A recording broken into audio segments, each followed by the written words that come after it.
morning, Thomas.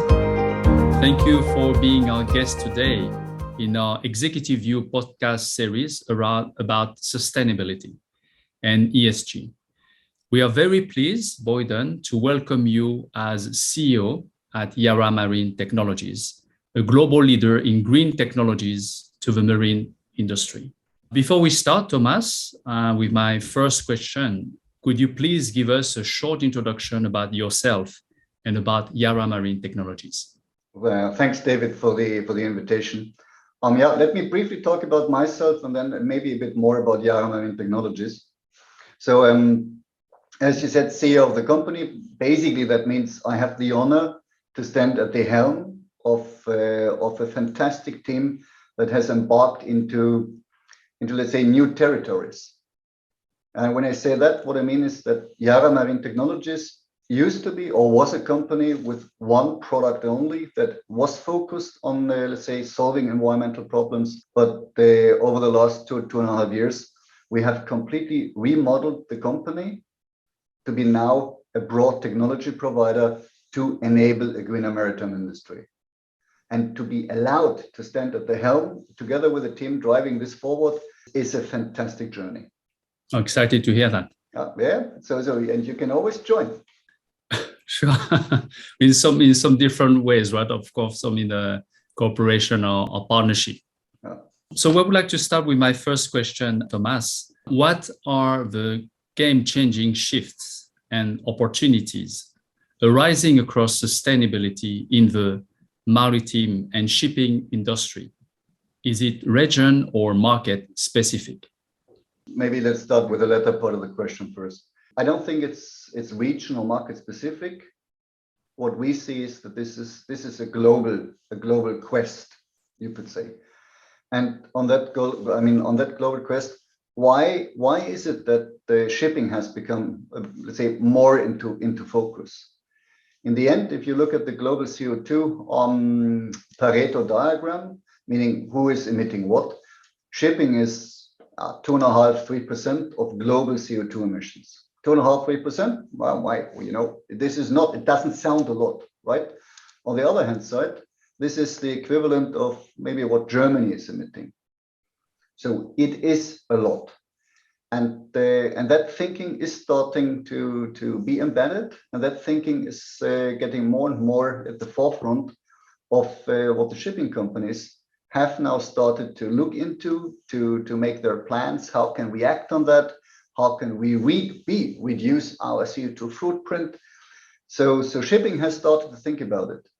But in the end, the most important driver for this development is basically you, me, and everyone else on, it sounds now a bit pathetic, on planet Earth. Because we have understood that the journey cannot continue as it has been. So, and we as consumers, we are starting to ask, okay, is this, what do I know, iPhone, has it been transported in an economically sound way? Or am I, as a consumer, polluting even more than what would be necessary? And with that consumer push, in the end, for example, now the larger companies are getting under pressure. So what can we do in order to reduce our CO2 footprint? And they are starting to look into the supply chain. So there's the transmission belt from our consumer behavior through the complete chain, and then shipping is one element here. The value chain, right? Yeah, exactly, the value chain.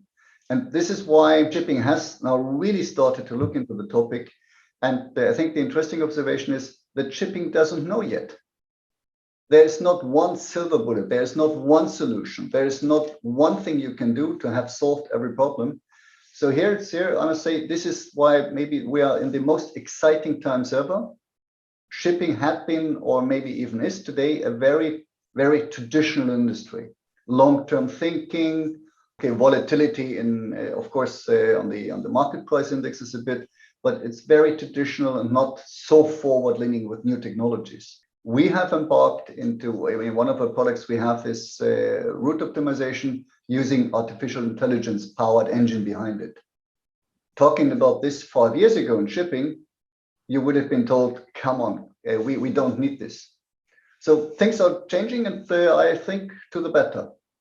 And you're right, actually, Tom. Actually, there's a sense of urgency, right? So that everyone actually needs to be involved, and also for the sake of the planet, but also the future generation. And you mentioned about those great developments. So could you share some insights about global partnership in providing these green technologies and their benefits? I think global partnerships, maybe allow me to start one step prior to that. So what we have done in Yara Marine Technologies, we have redefined our purpose. So back in the early 2020s, even before COVID pulled in, my last trip before the big lockdown that I was allowed to undertake was to Oslo, and we had a 2-day management workshop where we were sitting down and we were thinking, okay, today we have one technology, scrubbers, that take out SOx out of the exhaust stream, but going forward, we need more. There's a clear mega trend globally to go for CO2 reductions, and shipping has embarked into the journey. So we redefined the purpose of the company to become a broad technology provider to enable a greener maritime industry. And with that change, we enabled basically the complete company, basically every man and woman in the company, to switch mentally over into a mode of going from one product into a broad supplier. So, and with that, we have embarked into a journey, not only internal innovation. Now that we did, one of the products we just have brought to the market is a shore power solution. We went for M&A, so we acquired a company to onboard technologies that we didn't have in the house. And that was a startup, right? A startup acquisition, right? Now that was not even so much a startup. We also did that. I can shed some light on this a bit later. No, that was more, okay, maybe not a startup, but also not a medium size. It was somewhere in between acquisition, where they had a very nice technology that enables to lower fuel consumption on board of the big vessels. So, and it fitted nicely into the portfolio. They had reached a level where growth was not enabled anymore due to the size that they had. So under our roof, we basically are able to use our size and strength in order to bring this to the market in a better way. Scale the business. To scale it up. Yes, exactly. Yeah, nicely. Yeah, fully agree. So then the third thing, coming back to the global partnerships, you don't have to have everything in your own house. You know, the solutions maybe, and it sounds again maybe a bit too fat, but the solutions of today do not need to be all under one or owned by one house. Maybe we have started to embark into a time where to be able to really provide solutions to planet Earth, you need to go into partnerships and combine the strength of different companies in order to really deliver on it. And that we have done with a company called BAR Technologies.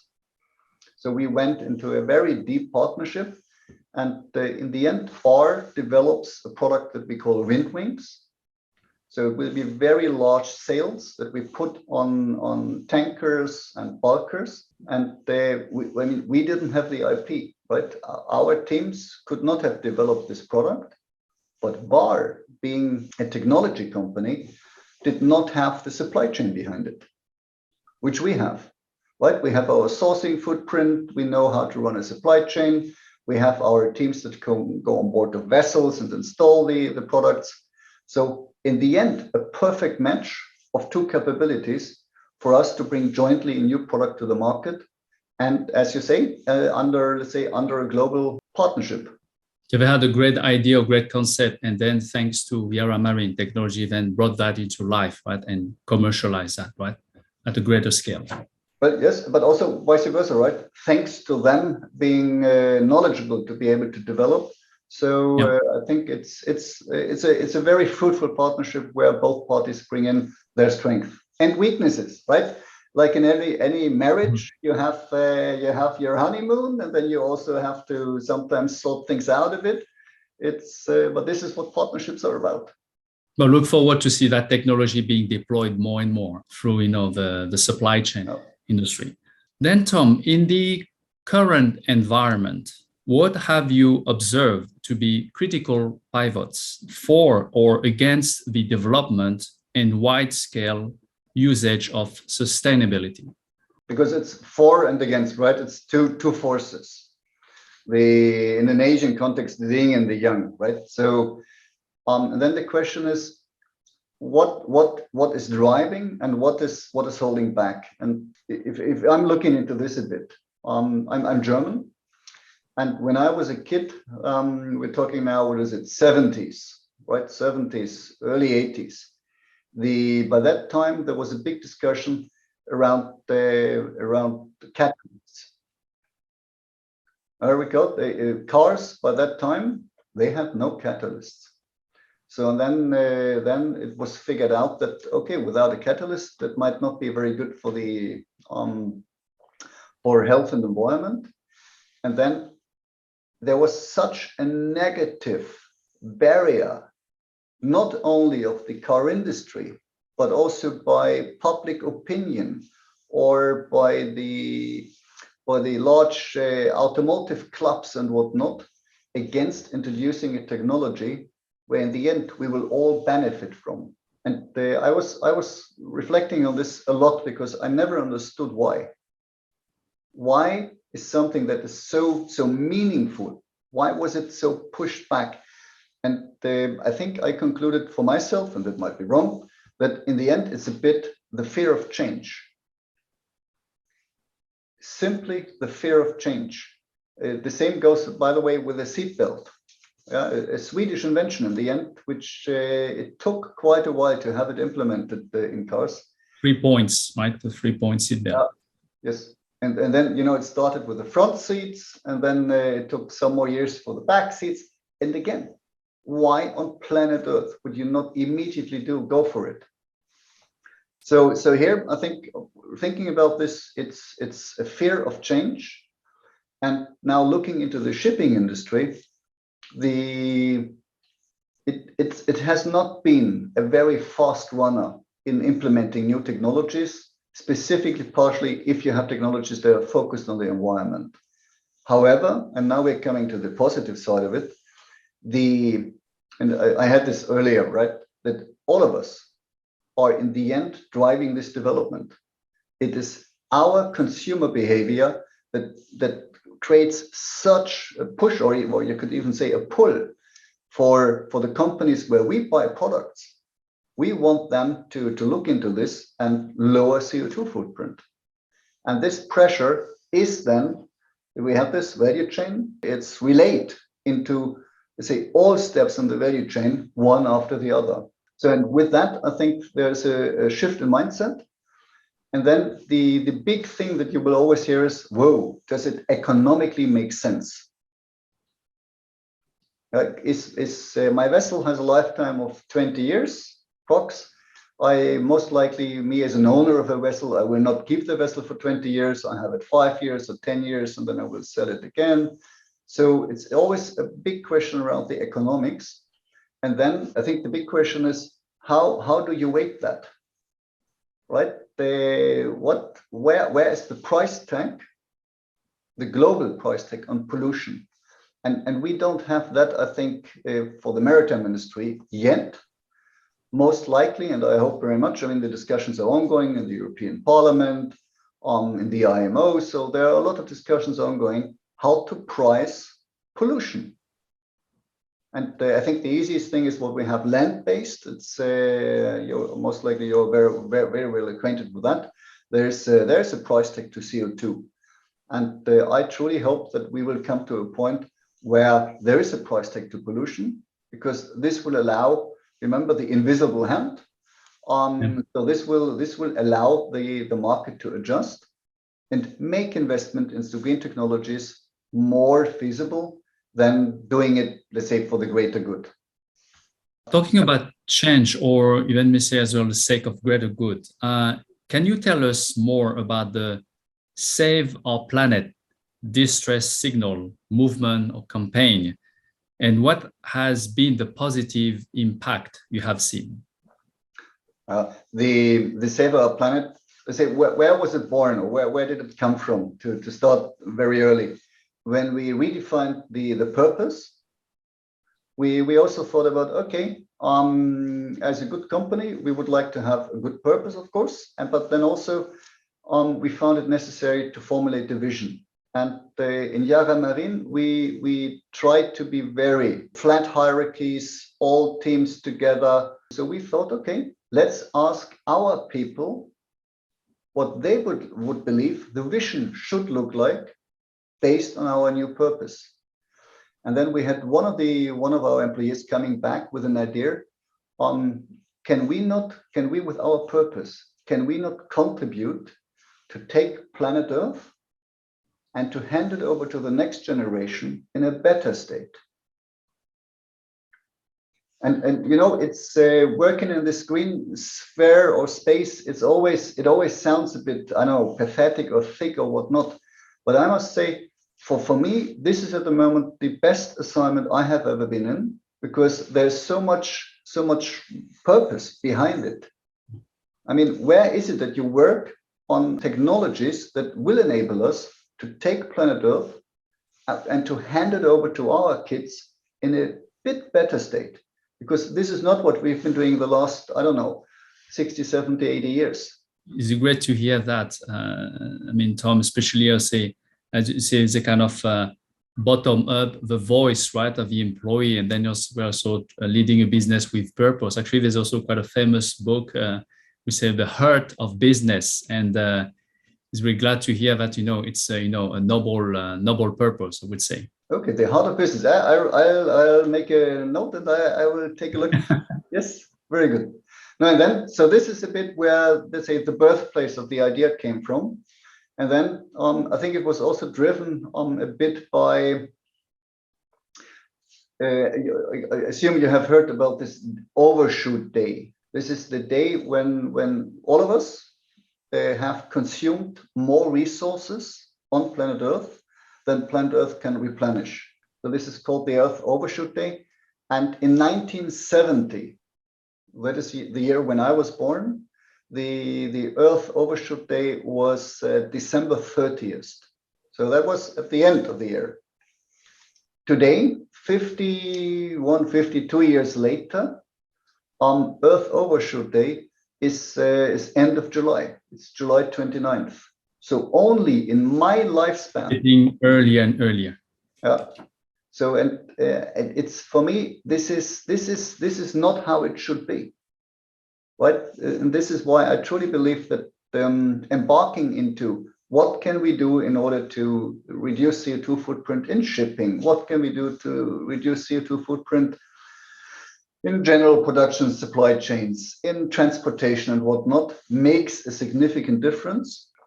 And this is a bit the birthplace of our campaign, where the idea was to really send out a signal as a, maybe, not a wake-up call, because basically everybody should be awake by now. Yeah, but just maybe a strengthening call to really make clear, guys, we need to do something. The way we've been doing this now for the last, at least my lifetime, 52 years, was not good enough.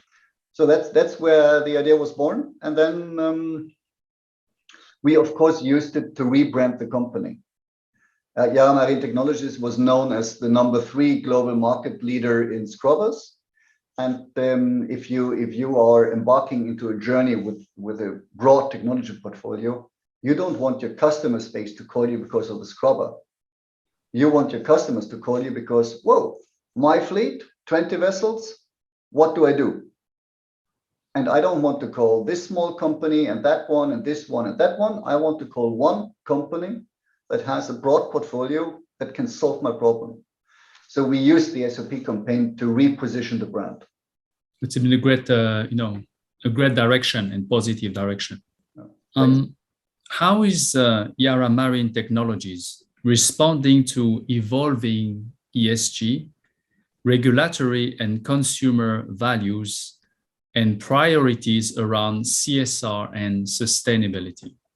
Oh, that's a broad span of topics. I mean, the first response is that we created the company based on being able to deliver a broad span of technologies for our customers to be able to reduce CO2 footprint, less energy, less whatnot. So I think that's a bit on the market side.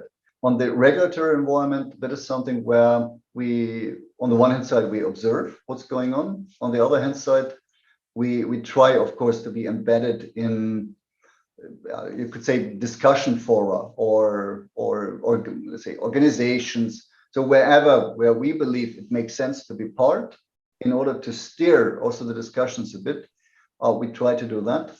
Because in the end, what drives behavior in an industrial space is, on the one hand side, the famous invisible hand. That is, let's say, a price tag on pollution that hopefully will come. And then on the other hand side, you have, and here the IMO plays a relevant role, because this is the body that regulates the topics on a global scale. Yeah, shipping is a global business, and it's very difficult to regulate country by country or Europe versus what do I know. So the IMO plays a pivotal role in order to implement rules and regulations for vessels to become greener. And 1st of January 2023, the carbon intensity index will come into play. And then there's sub-regulations, EEXI, EEDI, that will steer vessels to become more green. So there's a lot ongoing on that side. And given the COVID-19 crisis, has there been an acceleration of change and of focus? Well, it accelerated a lot the meetings per day, right? Yes, somehow meetings became significantly more efficient. I think COVID had many impacts. On the first, I think COVID was a bit of a wake-up call, because in the early 2020, things came to a stillstand. Right? Shipping also didn't know where would it go, how would it come, and then there was a significant bounce back at the end of 2020, where charter rates were going through the roof. Containers, I mean, 3 years ago, container Shanghai, Hamburg, what do I know, $1,000, $1,500. Today, $10,000, $11,000. So significant impact on the supply chains. And I truly believe that with all of us being a bit more in home office, it was a good wake-up call that only going and running faster on the hamster wheel is not a sustainable solution. So COVID, I think, was a bit of a wake-up call for that one. And then of course, because you also talked about CSR, it's I think it's not only in the market space, but it's also for the companies themselves. So we have embarked, and not only in Yara Marine Technologies, but also in Yara, we have embarked very strongly into being more diverse, being more inclusive, because I think we have seen that this drives performance of the company significantly. My last question, Tom, what are the most important behavioral or operational changes organizations and customers will need to implement to have an impact? And what would be your recommendation to them? That's a good one. I think in Stanford, they had a very nice sign on the wall, and it said, "Just do it." Remember, there is also another famous sport apparel, I think, okay. that slogan. Maybe they inspired from, they got inspiration, maybe, yes. That was one of the startup center there. But yes, no, I think there are so many opportunities and there are so many things you can do. But it is important just to do something and to start, to test it out, to go into a prototype, to not plan it to death. And we Germans, we have this attitude that before we take a step, or I think it's a very good Chinese proverb. In Germany, if we would like to cross a river, we would plan this step by step, and what could go wrong, what could not go wrong. And when we have finally planned our way over the riverbed will have changed. So here I like the Chinese approach a lot more, where there's a very nice saying that I truly like and embrace a lot. You cross the river step by step. You take a step, then you're there, you look, and then you take the next step, and then the next one. So, and with this, I think we need to come to a point where we don't plan everything to death, but where we just get going, just do it. One Kind step of experimental approach, right? a bit more experimental, of course, calculated risks, of course, but get rolling. Do not wait. Do not wait for others. Yeah, I have, I mean, in our customer space, we have customers that are setting extremely ambitious targets. One of our customers with a large fleet, he as an owner, he said, I want my fleet to be carbon neutral in 2030. And this is not many years. Yeah, and that will require vessels to have sales solutions like the ones we're putting on the market, a total energy management system with batteries and fuel cells eventually, dual fuel engines, maybe ammonia as a fuel. So there's so much you can do, but let's not wait for the big solution. There's no silver bullet. It's many small things, but just get rolling. So that would be the only thing that I would, because you've been asking behavioral or changes. I think that is what I would think is necessary. You mentioned about that inspiration from looking from Stanford, I mean, the just do it and not wait, right? But what would you say then from the leaders, you know? So is there anything that leaders can do more to ignite change? Leaders more. I think one thing is that, and it always starts with the leadership. So I think one paradigm needs to be broken, and that paradigm is that green is cost. This needs to be broken. Green is our license for survival. So I think, and I truly believe into this. This needs to start from the top, where the leaders go out and talk about, guys, we want that change, and in the end, it will not destroy employment. I've never understood that logic, because when you go and embark into green technologies, you're creating more jobs. More opportunities, actually, creating more opportunities. Yeah. So I think this paradigm needs to be broken from the leadership, and then people need to set ambitious targets. And if the fleet of the gentleman I just talked about is completely carbon neutral in 2030 or not, I don't know. But I know that the company has embarked into the journey and will bring it forward. So I think this is starting to break the paradigm on the one hand side, and on the other hand side, to set ambitious targets and to stand behind them. If we could come to that, I think this would be a game changer. Tom, very insightful sharing and inspiring recommendation. With that, we conclude our discussion today. And I would like to thank you on behalf of Boyden, Tom, for being our guest today and for sharing your vision on ESG and sustainability. Achieving emissions reduction has never been higher on the agenda for the maritime industry, but also globally. And especially following the call to action for shipping decarbonization, urging for the acceleration to transition to zero emissions shipping. I'm very glad to see that Yara Marine Technologies is standing firmly behind this call to action, and yourself as a leader, and leading the way in driving the change towards sustainable shipping. We hope to welcome you again, Tom, in our future podcast series. And personally, I look forward to meeting you, in Shanghai in your next trip to China. Thank you. Well, thanks on my side, David. It was a very nice interview, very good questions. I think, and you have the finger on the pulse of what's going on. So this was very insightful also for me to have this dialogue, and I truly look forward to our meeting in Shanghai. Yeah. Thank you again, Tom. Thank you. Thanks. Enjoy the day. You too. Thank you.